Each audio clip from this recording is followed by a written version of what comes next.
Peraí. Deixa ela estabilizar.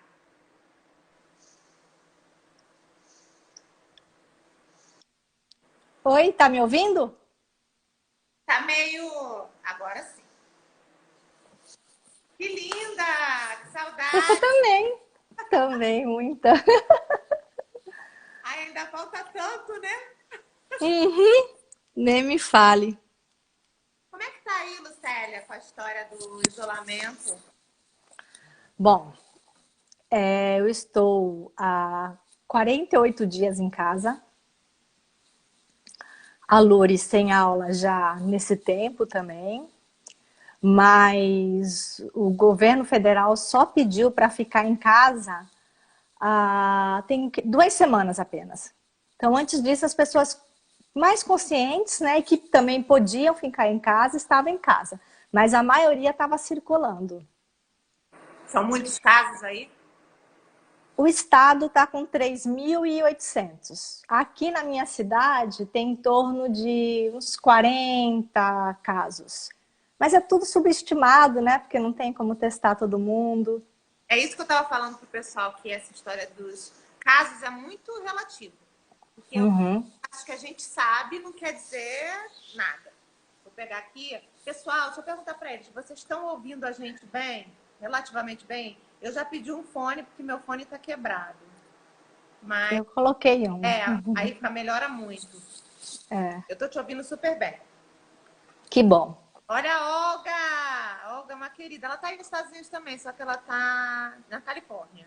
A Olga trabalha Ah, com essa parte mesmo de infecções, doença, trabalha com câncer. que legal! Ela sabe bem das coisas, então é bom ter ela Ela presente. vai ajudar a gente. Ajudar as amiguinhas café com leite. Que Sabe? legal, É bem-vinda, assim, Olga. que bom ver você, que bom que você aceitou. Eu assim, tô super feliz da gente estar aqui, né? Falar sobre esse assunto. E, oi, Olga, vou pedir para você se apresentar. Primeiro eu vou falar para o pessoal que nós somos colegas de Uhum. milênios, né? A gente estudou juntas lá no INPA, Uhum. do Instituto Nacional de Pesquisas da Amazônia. A Lucélia e eu fazemos doutorado ao mesmo tempo, só que eu fazia na ecologia e a Lucélia fazia no Biologia? BADPI, que é o Instituto de Biologia de Água Doce, ou seja, a área dela é mais essa ecologia aplicada a ambientes aquáticos. Né? Enquanto que na ecologia você até poderia trabalhar Exato. com aquáticos, mas lá no BADPI a pessoa trabalha essencialmente com água e a galera que mora na Dentro água. Ou seja, d'água. Exato. e aí eu vou pedir para você Ah, agora então, falar um Ana. pouco mais assim, da sua Uhum. trajetória. E... Eu fiquei muito feliz, como o Chame falou, para a gente falar sobre parasitismo, que eu trabalhei com parasitismo há muito tempo atrás, né? Eu sou bióloga, formei em Uberlândia, em Minas, e quando eu terminei a biologia, eu queria muito trabalhar com peixe no ambiente natural, que eu tinha feito um experimento em aquário, e meu sonho era trabalhar no Pantanal. E aí, o primeiro estudo que eu fiz, né, no meu mestrado foi estudar níveis de parasitismo em piranhas no Pantanal. E foi um momento muito legal, porque foi maravilhoso descobrir o Pantanal, os desafios que eu tive para fazer esse estudo, né? Então, assim, são lembranças maravilhosas voltar a falar desse período, sabe? Muito bom. Sim. Nossa, é uma delícia isso, né?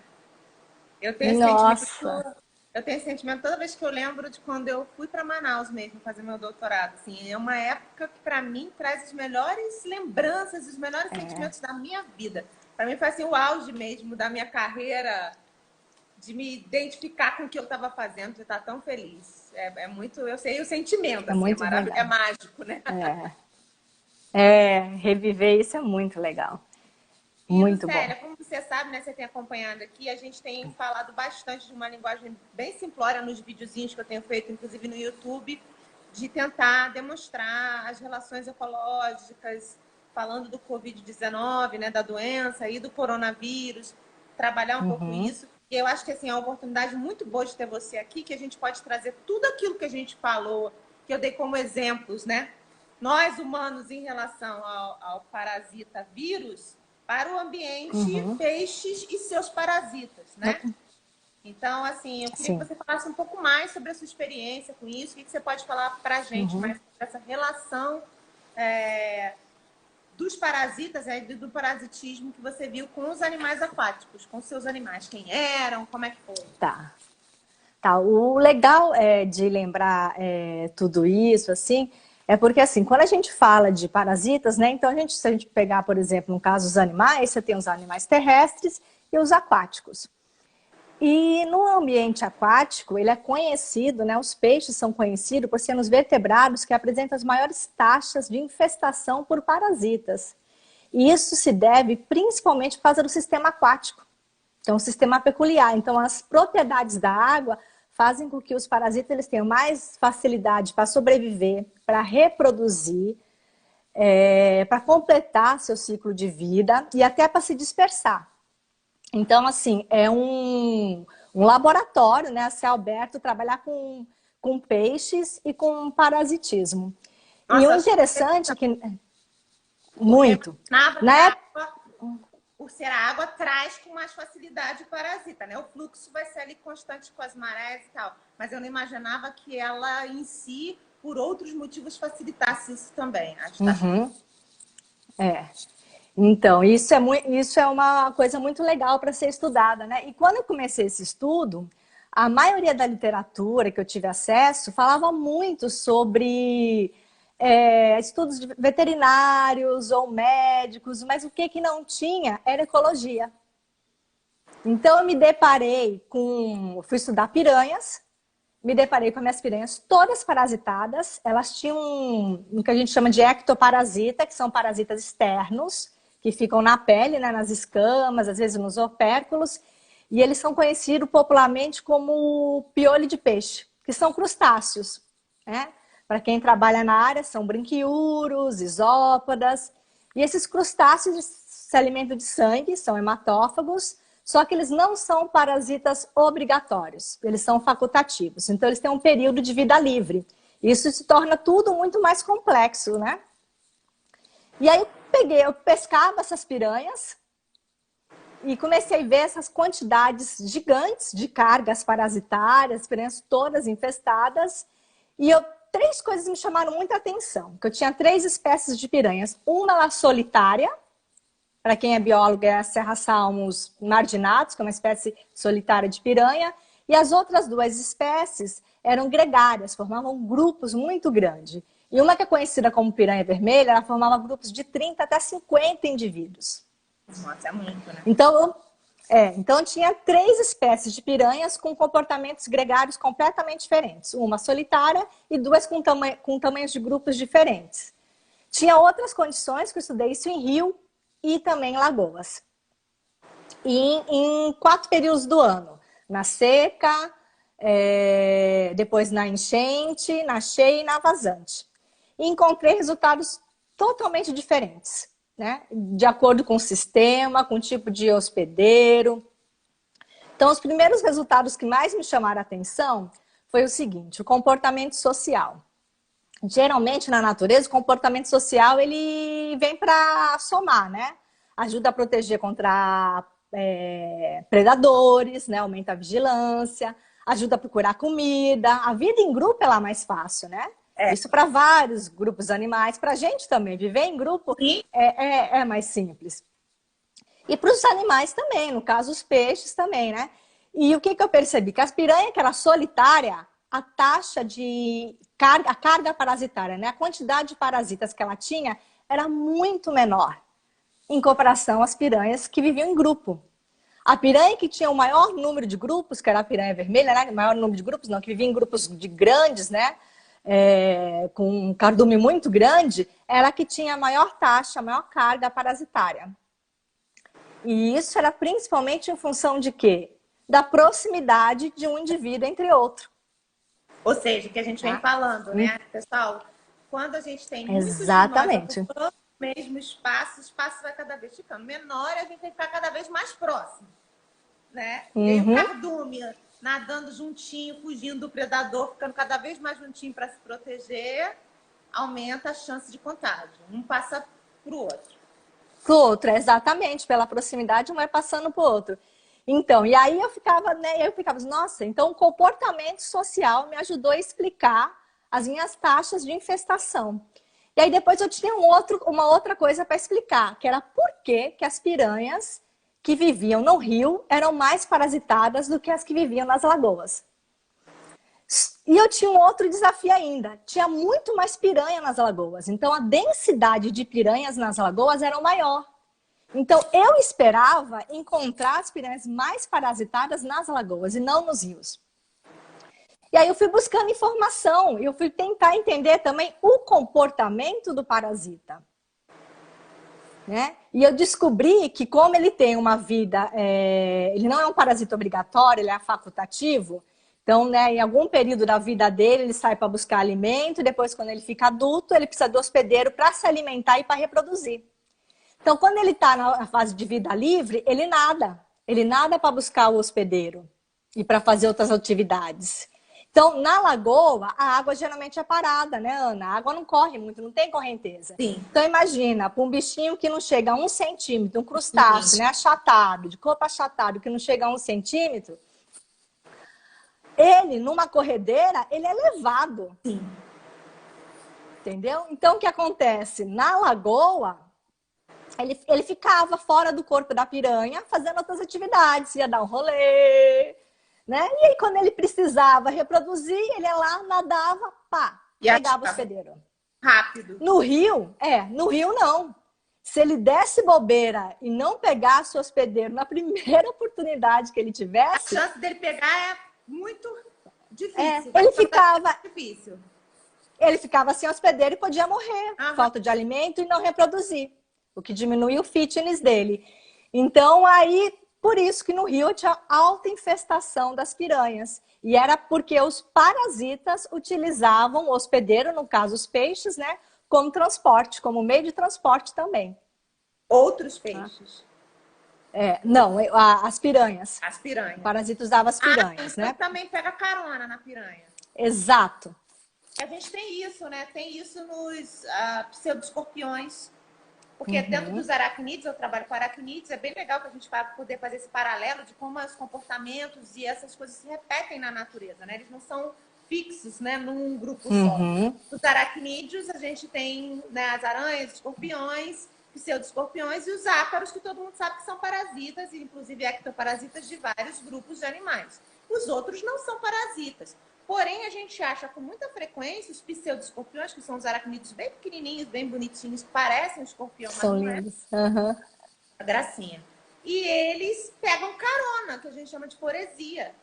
E as pessoas achavam muito estranho no começo, há muitas décadas, né? 100 anos atrás, até quando se começava a estudar, por que se encontrava eles em besouros, em abelhas, nas pernas de alguns outros insetos. E aí se descobriu que é isso, ele aumenta a capacidade dele de se dispersar, pegando... A longas distâncias, né? A longas distâncias, como se pegasse um avião, um helicóptero. Vou ali, uma volta. E é impressionante, são vários. 5, 6 pegam a carona com o outro para aumentar esse raio de ação dele poder viajar e ir para outra localidade, que é uma coisa sensacional. Né? Então é um outro papo aí que a gente vê que não é só um grupo de animal que faz, né? Outros também. Exatamente. E aí o que aconteceu, né? E aí eu peguei e vi, né, que aí eu estudei isso também, né, ao longo de um ano. E o que eu percebi? Que em alguns períodos do ano, os peixes também estavam mais infestados. E esse período foi na seca. E o que acontecia na seca? No Pantanal, o período de seca é uma seca severa. Então, o nível do rio baixa, né? A densidade aumenta, porque se você diminui a área, a densidade aumenta. Então, os peixes já ficam mais próximos um do outro. A quantidade de alimento diminui. Então, os bichos ficam mais estressados. A qualidade da água cai, porque a temperatura aumenta muito. E aí cai o nível de oxigênio. Então, acontecia tudo isso. Então, eles ficam estressados, a imunidade caía. E aí, o que acontecia?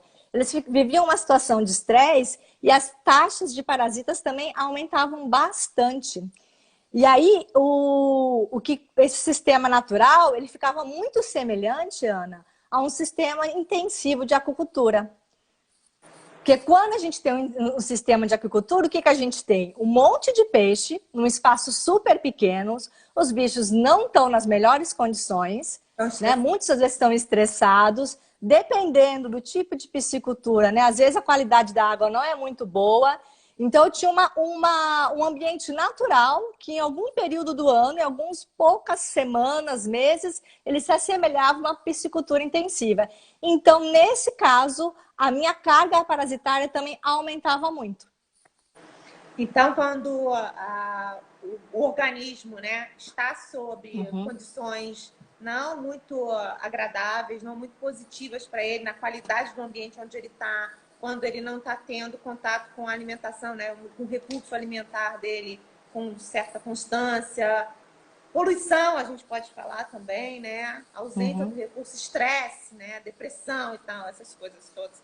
Isso aí vai aumentar a possibilidade dele ter contágio e de ter um contágio ainda maior, né? Tipo, da população ali no local ficar cada vez mais propensa a pegar o parasita. Oi, Luri! Ai. Tá participando? Ela falou oi, fala oi. Oi, Ana, tudo bem? Tudo bem, e você? Também. Cara da Pode ir lá, eu deixo. Quando chegar já tá adolescente aqui já. Sim. Ela veio me perguntar se podia ligar o negócio aqui para ela ver. Aí chegou com um bilhete aqui, só assim. Claro que ela pode, né? Tem que dar esse momento para ela. E aí eu acho isso muito legal, porque eu acho que tira bastante dúvida, né? Sobre a questão do que a gente está passando, né? Fazendo uma recapitulação. No seu experimento com os peixes, a gente viu muita coisa parecida com o que está acontecendo com a gente aqui. Né? E é o que você vem falando, né? Que às vezes o homem ele se esquece que ele é animal e ele está sujeito às mesmas leis da ecologia igual todo animal. Exatamente. Então, essa parte aí que você falou do estresse, né, e da falta de alimento, desse momento aí difícil, a gente poderia fazer um comparativo disso com a situação que a gente está vivendo aqui agora? Ah, sim, eu acho que sim, Ana, sabe? Porque, né, se você vê, no caso ali do meu sistema, por exemplo, os peixes que, quando eu comecei a estudar, os peixes que que chegavam a morrer, que é muito difícil esse ectoparasita levar ao óbito, mas isso só acontecia quando os peixes estavam nas piores condições, né? Ou seja, muito estresse, imunidade baixa, condições ruins de alimentação, né? Do nicho, do microhabitat também está com a qualidade da água ruim, que é o que a gente vê que vem acontecendo, né? As pessoas que estão nas piores condições, né? São as que são mais vulneráveis, são de fato as que estão indo a óbito. Sim. Então, principalmente se a gente pensar quando se fala, né, dessas condições limítrofes que uma grande parte da população do mundo, né, principalmente aqui no Brasil, vive, né, nas comunidades, nas favelas, nas ruas. Então, essas pessoas são as pessoas que realmente são as que estão de frente ali com a maior chance de virem a morrer por causa do coronavírus. E aonde a gente tem também a chance de a gente ter um surto maior são nas comunidades, né? Sim.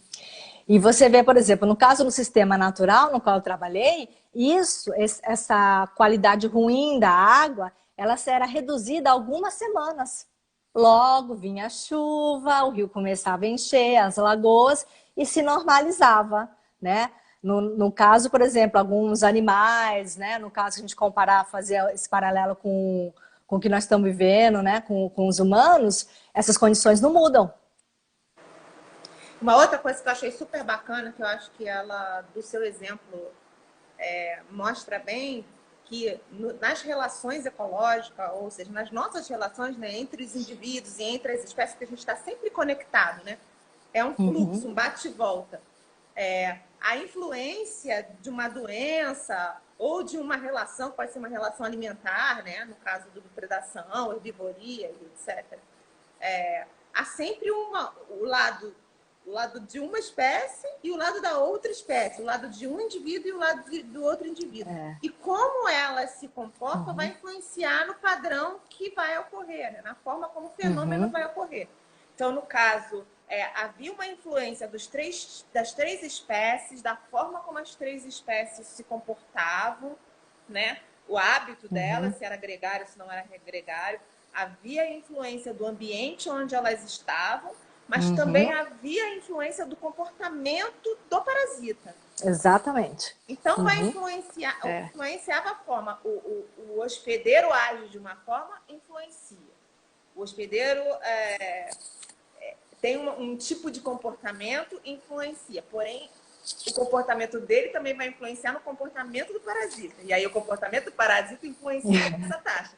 Isso é uma coisa difícil, né? Às vezes, de É complexo. Quando a gente está dando os exemplos com gráfico e tal, fica muito complexo. Mas com esse exemplo aí, eu acho que fica bem fácil de perceber. Que bom.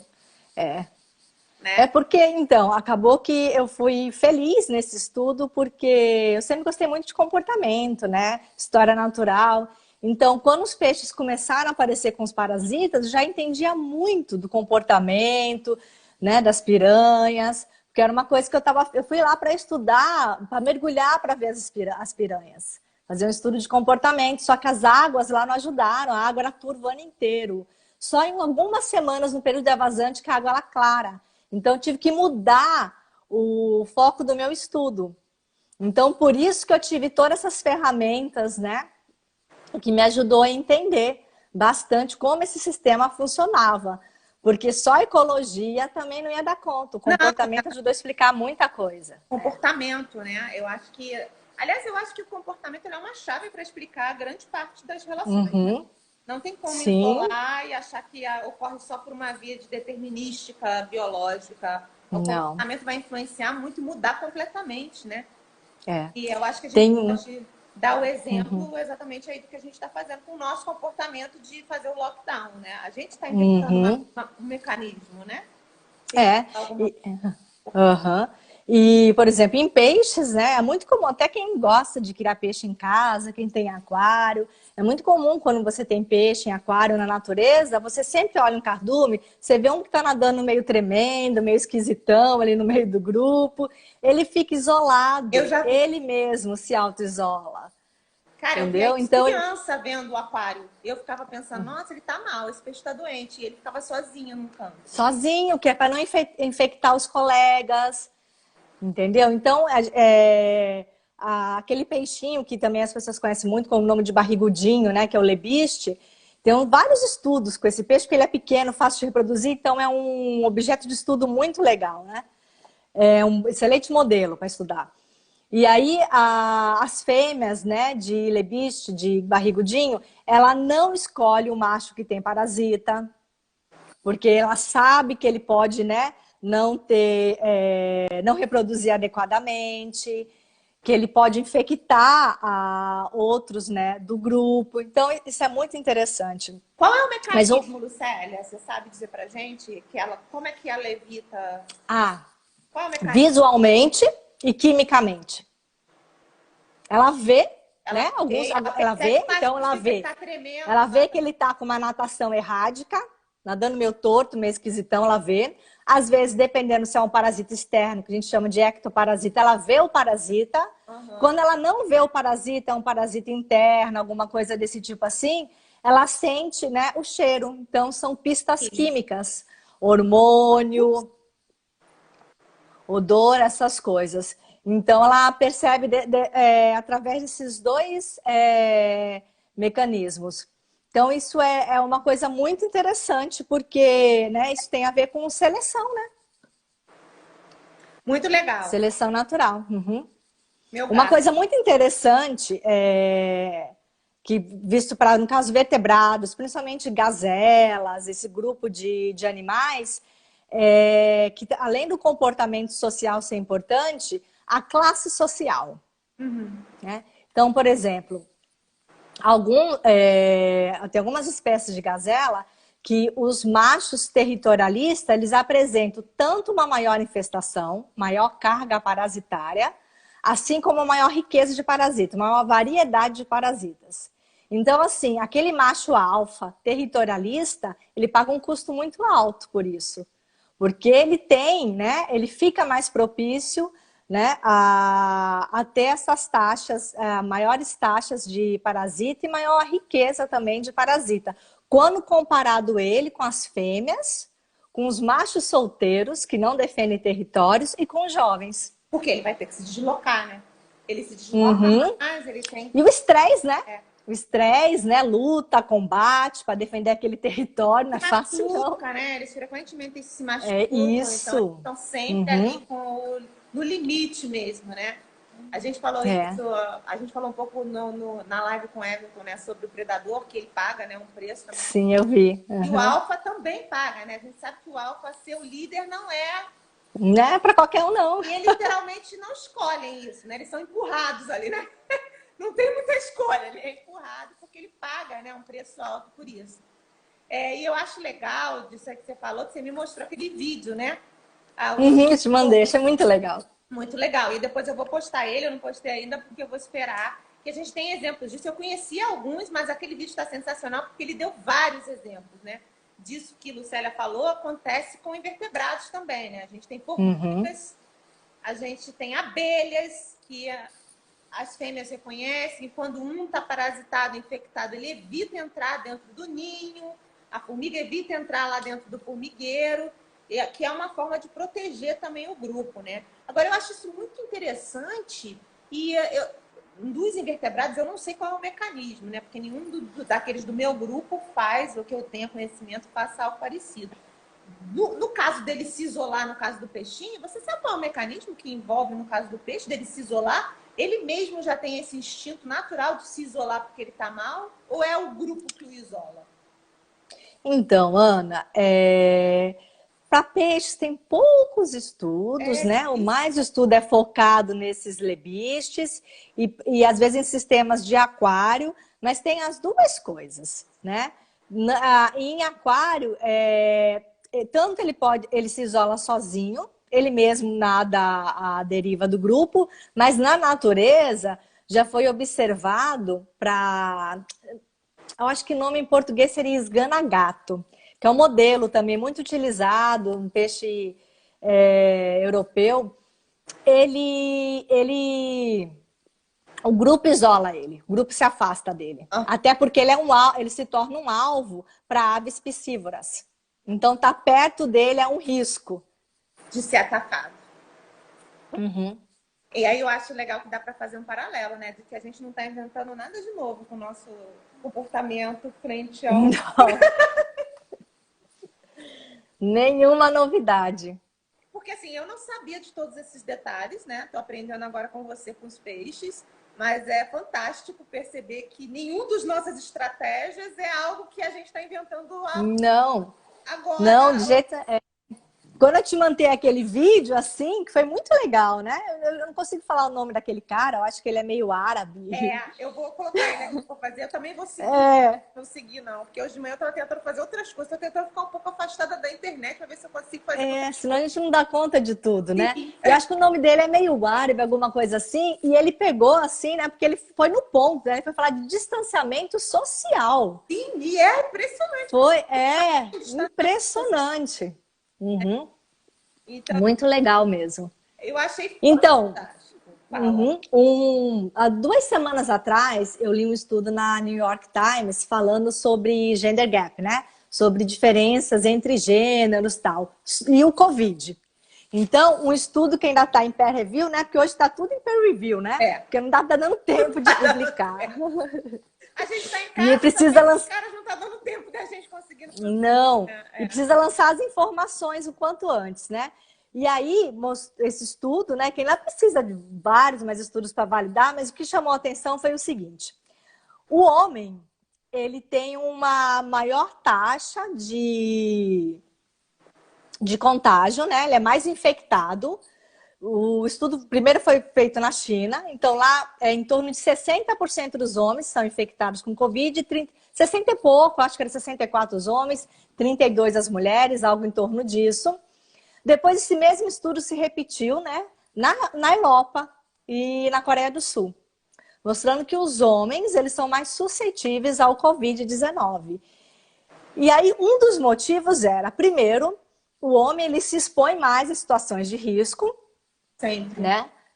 Então, assim, geralmente fuma mais, bebe mais. E outras coisas interessantes estavam sendo discutidas, né? Que tem até uns estudos agora saindo, né? Sobre neurociência, mostrando algumas diferenças, né? Entre homem e mulher, em relação ao nosso corpo mesmo, né? E uma dessas diferenças era em relação às bactérias, as bactérias do intestino, né? Então, as bactérias do bem, os nossos probióticos. E a mulher, ela tem uma maior riqueza dessas bactérias do que o homem. Olha que coisa. O nosso hormônio também protege a gente mais, né? Já é conhecido que as mulheres, elas têm uma maior resistência a viroses do que os homens. Então, isso se refletiu também com o Covid-19. Muito legal mesmo Que coisa incrível. essa reportagem. Uhum. E o que você acha assim que no final a gente pode falar para as pessoas, fazendo um paralelo do que seria então a tal da resistência, né? Que eu gostaria muito que no final as pessoas conseguissem ter uma clareza do que é a resistência. Do ponto de vista dos peixinhos que você explicou aí, dos 3 peixinhos, todas essas estratégias sociais, do distanciamento. Com os peixes, o que a gente poderia dizer que está funcionando como resistência genética não, resistência ambiental aí para eles, no caso das infecções agindo, né, contra os parasitas que estão atacando eles? Se a gente pegar um sistema natural, Ana, dificilmente um peixe vai ter uma carga muito alta de parasitas. Vai ser o mínimo do mínimo, menos de 1% da população, né? Situações naturais. Agora, essa resistência ambiental, né, ela vai vir quando você pega sistemas perturbados. Degradação ambiental, rio sem mata ciliar, né? Então você tem uma maior incidência solar, aumento da temperatura, aí a qualidade da água muda, né? O oxigênio cai. Você tem um aumento da temperatura da água que muda completamente, né, o sistema. Poluição, Ana, sabe? Poluição é sempre uma coisa, né, cara? Impressionante. Como Então você vai ter afetada. a entrada no sistema de metais pesados, né? Entre outros componentes. Se a gente pegar, por exemplo, os rios brasileiros, é problema com garimpo, né? Minério, agrotóxicos, toda essa problemática, né? E isso com certeza vai mudar e já vem mudando, né? Tem alguns estudos já sendo realizados, né?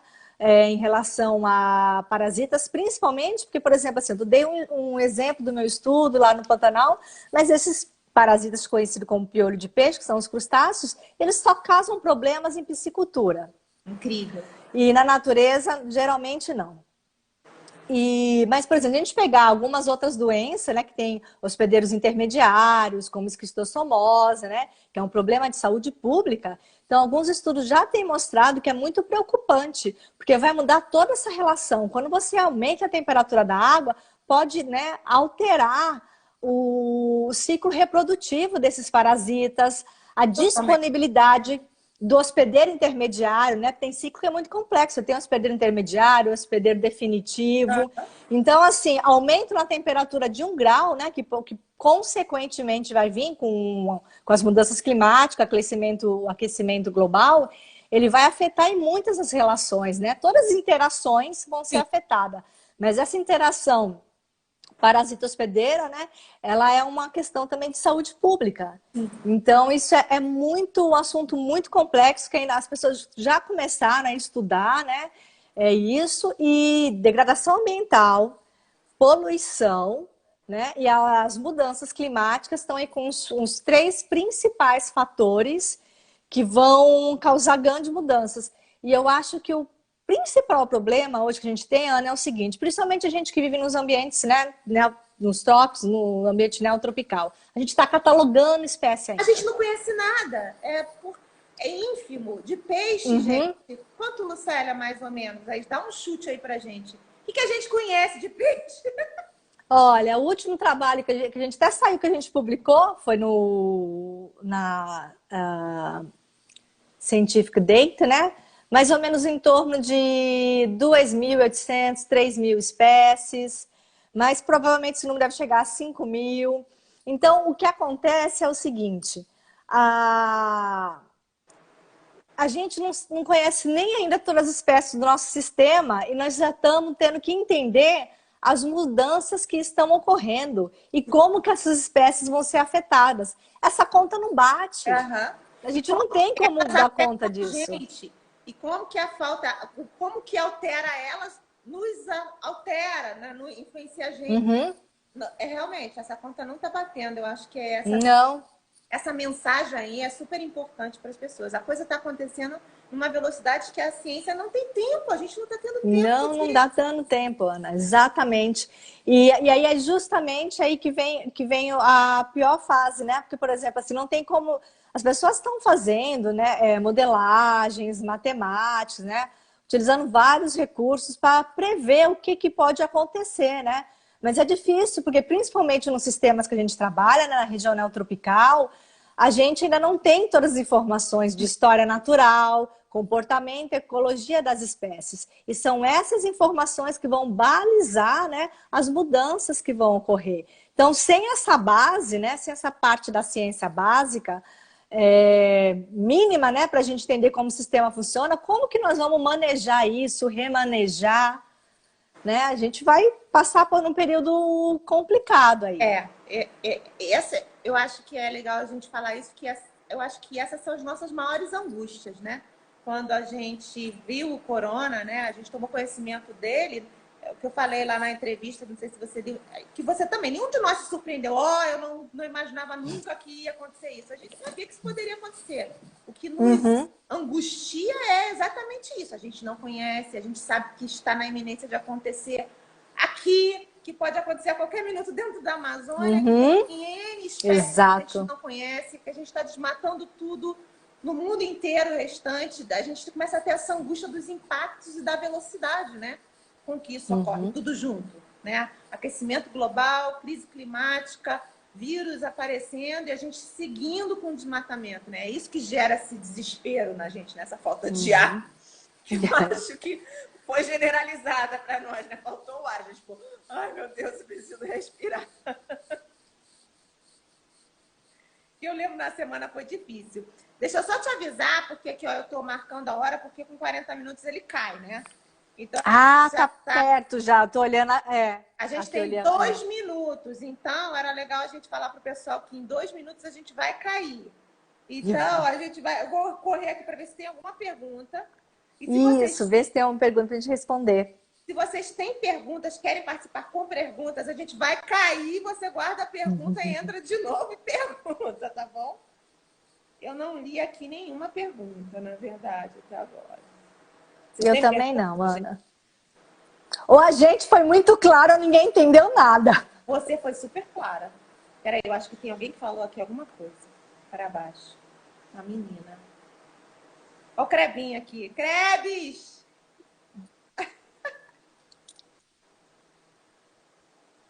Covid-19 perdeu o morcego que perdeu a floresta.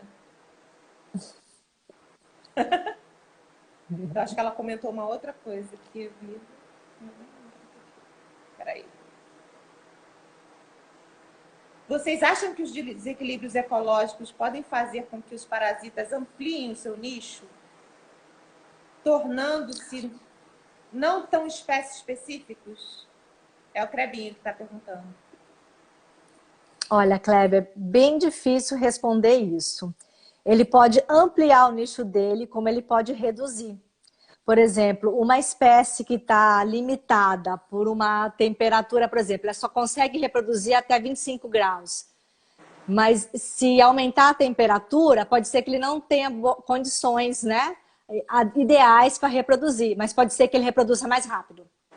Então vai depender muito do potencial biótico daquela determinada espécie de parasita em determinado sistema. Então, por isso que é importante conhecer muito bem, né, a história de vida dos parasitas, né, dos hospedeiros também, para prever o que pode acontecer.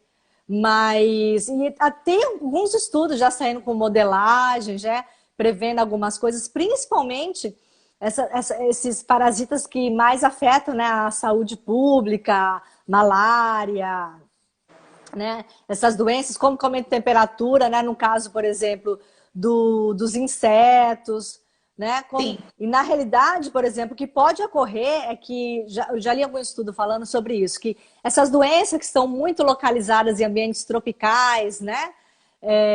Chikungunya, zika, malária, dengue, elas podem ampliar o seu nicho com a temperatura aumentando, né? Países que não vão ter o clima tão frio, essas mazelas dos países tropicais podem chegar nesses países com aumento da temperatura. Isso eu já li a respeito. Tem bastante trabalho com modelagem, tem até um trabalho da Cris, né? A esposa do Gustavo, com Carlos Pérez. Ah, é verdade. Eu escolhi até esse trabalho para uma questão, lembra que os meninos me odiaram para sempre? Para o mestrado. Eles até hoje me xingam. Uhum. Os alunos me odiaram eternamente. É um artigo que fala sobre a influência do aumento da temperatura diante do aquecimento global na dengue, porque ela afeta o Aedes aegypti, né? Eles fizeram vários modelos e demonstraram isso. Super legal. Tem uma outra pergunta aqui da Aline, querida Aline, que trabalha com pólen. Falem sobre o tempo de regeneração dos ecossistemas após um estresse. Como o desmatamento, poluição e de como isso afeta as comunidades.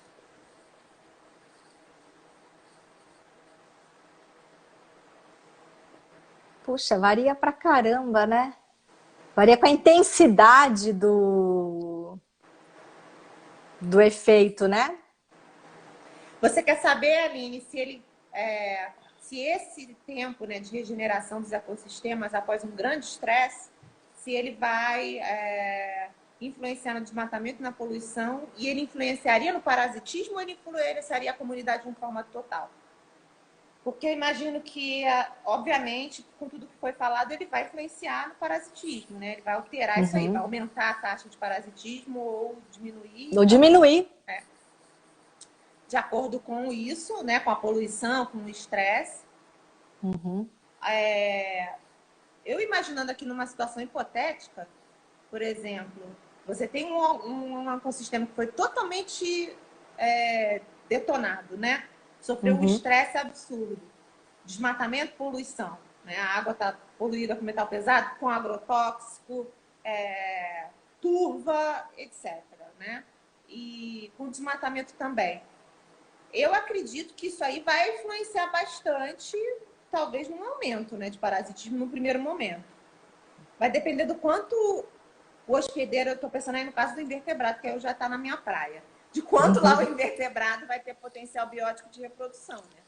Se ele for resistente, aí ele explode a população dele e ele ataca os peixes de vez, né? Tô errado, professora? Bom, o sistema aquático é um pouco diferente, né? Porque às vezes um estresse, né? Uma degradação ambiental no sistema aquático depende muito do tipo de sistema. Que, por exemplo, no caso dos sistemas aquáticos, a gente tem a conectividade, né? Então, se o efeito é local, os peixes vão para outro lugar. Sim. Né? O parasita, essas coisas às vezes se deslocam. Então, é um pouco diferente, né? Por causa da conectividade, né? Não fica localizado, né? É muito mais difícil de prever. Do que na floresta.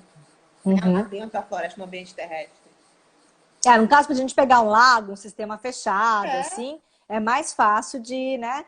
Você fazer um estudo, né? E entender como isso funciona, né? Pegar um microcosmos, né, ali e trabalhar. Porque eu fico pensando, imagina corrente, né, gente? Você ter várias correntes ali, acabou. A quantidade de dinâmica, né, ali dentro é muito alta. Mais perguntas, meu povo? Ela perguntou aqui, influenciar nas comunidades de forma total. A gente respondeu a tua pergunta, Aline? Olha, Pergunta, a gente conseguiu responder a pergunta dela. a gente conseguiu responder a sua pergunta? Responde aí pra gente. O Feliz entrou. Faz uma pergunta aí, Feliz. Tu não assistiu nada. Eu tava falando com ele antes de entrar. Respondemos, ela disse. Que bom. Ótimo. Acho que eles estão tímidos. Bom, o que eu achei, assim, sinceramente, que para mim foi mais surpreendente do que eu imaginava, de tudo, e eu não sei, eu acredito que se para mim foi, eu imagino que para as outras pessoas, especialmente quem não for biólogo, quem não é da nossa área, tem pouco contato, né? Vai ficar também, foi com essas questões de tipo assim, os mesmos protocolos, né, que nós adotamos, eles são adotados pelas espécies de peixes. Isso para mim foi algo assim. Eu conheci alguma coisa, né? Mas foi realmente impressionante. Foi impressionante como a gente não inventou nada de novo. A gente está repetindo. E entra uma coisa assim que eu sempre falo para meus alunos, sempre que eu tenho oportunidade.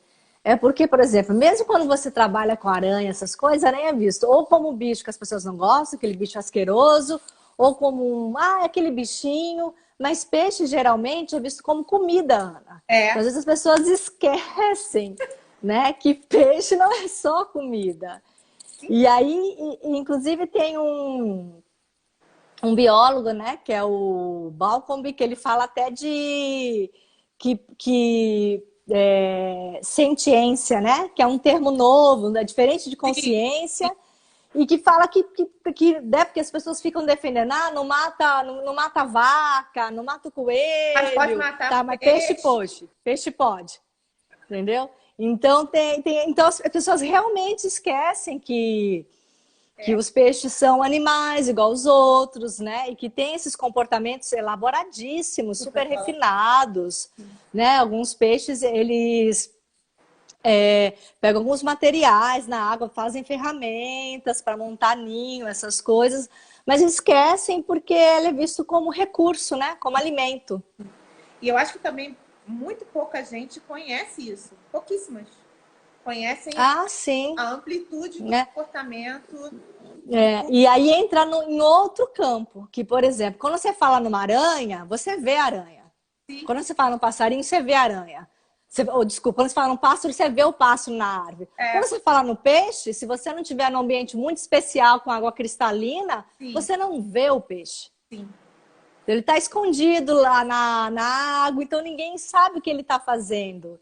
Então, assim, ele realmente é um grupo que precisa ter mais visibilidade, né? Gente que trabalha com peixe, essas coisas, a gente tenta levantar essa bandeira ao todo tempo, mas é difícil porque esse contato, essa afinidade das pessoas com peixe, ela se dá na mesa, né? Quando a pessoa está comendo. E não se dá de outra maneira porque a pessoa não vê, né? Não está vendo.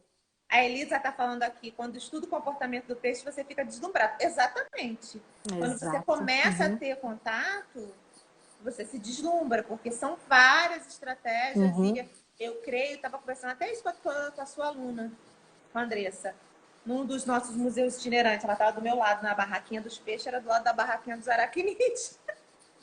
E aí a gente estava comentando isso, que na minha graduação, eu achava peixe super sem graça, chato, aquele grupo assim, E olha que eu fazia, eu sempre gostei de zoologia, a minha área era zoologia, eu já queria ir para o Museu Nacional e trabalhar com zoologia. Então você já gostava. Eu já era zoóloga, já gostava e já queria, mas eu achava assim, o grupo é peixe sem graça, né? E mais tarde, quando eu fui entrando mais em contato, né? Quando eu fui para o INPE, aí você começa a conviver com os que trabalham com o comportamento. Eu chego e você fala, caramba, tem tanta coisa legal do grupo, e aí você vai se apaixonando. Então, assim, a aula e a forma de falar de peixe, ela tem que ser dada a partir daí, né? Ela não pode ser dada a partir da... Tudo bem, tem que falar da estrutura, mas parte da história natural dele, né? Dessas características comportamentais deles, que aí sim é encantador. Aí você fica deslumbrado. Aí eu acho mas que isso vem mudando. Isso está mudando com o tempo, mas é um processo lento. Eu lembro quando eu fazia a graduação, as fotos que eu via de peixe era só peixe morto. Eu também. Só tinha foto de peixe morto. Nesse ponto, a internet está ajudando a gente, né? Está Muito, trazendo muito, muita coisa boa, assim. muito, Traz os muito. vídeos e pode ver. E aí tá melhorando É. bastante, porque aí a gente se encanta. Ai, Uhum. Lulu, então, olha, a gente já tá chegando aqui ao final. Eu acho que a gente... Ai, que legal. Foi menos pior do que eu imaginava. Foi Eu te ótimo. falei, né? A Lucélia tava meio assim, ai, caramba, porque, gente, eu tô fazendo isso, mas lembra no dia que eu fiz com a Bela Gil, que eu falei no final? Não é nada confortável. Parece que você tá vendo a gente aqui, que a gente tá ótima. Não é. A gente não teve treinamento para fazer isso. Não é uma Exato. coisa. A gente foi treinado para subir lá, falar até numa mesa redonda, num congresso internacional com 100 pesquisadores dos mais famosos do mundo. Eu fico 1000 vezes mais confortável do que estar fazendo isso aqui. Não, e usando outras ferramentas, né? Eu tendo um quadro, tinha hora que eu queria escrever alguma coisa aqui, ou mostrar um uma imagem, mostrar um slide, alguma coisa, e acaba que... Falar os termos que a gente precisa falar, os jargões... Não, e ao mesmo tempo, eu acho muito louco o seguinte, né? Porque quando você está dando aula, quando você está dando uma palestra, você está falando com o público. Aqui eu estou falando com o espelho, estou falando para mim mesma. Eu estou olhando para minha cara e falando aqui. Aí você vê que você fez uma cara estranha, você, caramba, deixa eu corrigir, que eu tô com um capacete aqui. Exato. E é uma outra dinâmica, né? Para quem já está dentro da internet, como esses meninos novinhos aí que já nasceram dentro do Instagram, é muito mais fácil. Agora, pra gente, não é simples. Então, eu falei para ela, ó, relaxa. Depois que começar, o negócio fica um pouco melhor. Mas, assim... Eu tô debutando hoje, minha primeira live. Exatamente. E aí, dali pra frente, a gente se acostuma. Aí, quando a gente vê as perguntas e tal... Aí, ó, Kleber tá falando que nós arrasamos em qualquer mídia. Kleber é amigo. O Rafael tá falando que nós somos mulheres fantásticas. Viva a ciência brasileira, viva a ciência brasileira. Viva. Viva. Vamos ver os elogios. Salve o Museu Nacional, né, querida? Nossa casinha. Isso aí, Aline. Quando eu falei do nosso Museu Nacional, isso aí. Eu não seria nada se eu não tivesse passado pelo Museu Nacional, que me deu uma base. Tá, eu acho que é isso. São vários aqui. Quem quer falar mais que a gente é linda? Maravilhosas. Zé Lucélia, beijo! Que saudade que dá, né? Dá. Vai demorar um pouquinho para matar a saudade. Nossa! Vou ficar ainda enclausuradinha aqui algum tempinho. E vamos pensar em mais. Eu acho que a gente pode depois, com o tempo, né? Ir pensando em fazer um outro mais tarde com comportamentos que você acha interessante de trazer para falar dos peixes. Vamos ver como vai surgindo, né? Isso. De novidade, juntando material. E a gente pode voltar a bater um papo de novo, assim. Foi muito legal. Vai ter muito tempo até o fim do ano para ficar fazendo afiado nos, como é que se diz, os isolamentos intermitentes que a gente vai ter. Querida, eu tô morrendo de saudade. Também. Eu te desejo toda a sorte do mundo aí. A gente se fala praticamente todo dia, né? Mas vendo assim dá mais emoção quando vê a carinha. Você tá bem, tá com a cara ótima, força. Aí no seu isolamento com o Luri. Adorei ver o Luri também. Ela me perguntou muito, mãe, eu posso aparecer? Eu posso aparecer? Eu posso aparecer? Sempre pode aparecer, que a gente quer ver a Luri. Que para ela isso é super natural, né? Ela Ela até perguntou assim, eu falei assim, no final tem pergunta lá. Mãe, pergunta pessoais, eu quero responder. Aí, eu falei, não, é sobre trabalho. As crianças já nascem blogueirinha, né? Ela já quer responder as perguntas. Canal, e ela vai ter, sei lá, quantos seguidores que ela vai fazer toda hora lives. Ela vai ser dessas, né? Vai. Aí é bom que ela pode te ajudar a falar o que não, certeza. Ela já me deu uns toques aqui, ela que falou assim, mãe, arruma esse sofá aqui, senta que fica melhor. Senão você vai ficar assim, ó, que eu te conheço, você vai ficar falando e andando. Então ela falou assim, me sentou aqui, falou assim, mãe, fica assim. Me ajudou já. Eu hoje que melhorei, eu botei aqui atrás da TV, ainda botei o meu canal do YouTube, que tem um mapa lá de desmatamento. Não, isso aqui são os desenhos que ela faz, ó, pra passar o tempo. Nossa, ela tá arrasando, né? Faltando o que fazer, sem escola já há muitos dias. Então tá, meu amor. Muito obrigada. Obrigada, viu, Ana? Obrigada, foi muito legal. Foi muito bom, muito esclarecedor. Eu vou Fiquei muito feliz de falar sobre isso. E eu vou te passar ela E aí a gente consegue botar ela em todos os nossos canais, o povo consegue ver aí quando quiser, mostrar, mandar para pai, para mãe, para tio. Esse velho teimoso. Exato. Cara, os velhos são teimosos pra caramba. Tem amigo meu que tá passando um perrengue com os velhos. Tem que brigar com o pai, brigar com mãe, mas tem que ser. Mas aqui onde eu tô, o jovem também não tá nem aí, sabe? Cada lugar tem A o galera seu. tá na rua ainda. Cada lugar tem o seu grupo. Né? Beijo grande, pessoal. Beijo, viu? Muito obrigada pela presença de vocês. Vocês que fazem isso daqui funcionar. Divulguem bastante, vamos continuar aí na nossa rede de conhecimento contra o obscurantismo e a fake news. Beijo. Tchau. Tchau.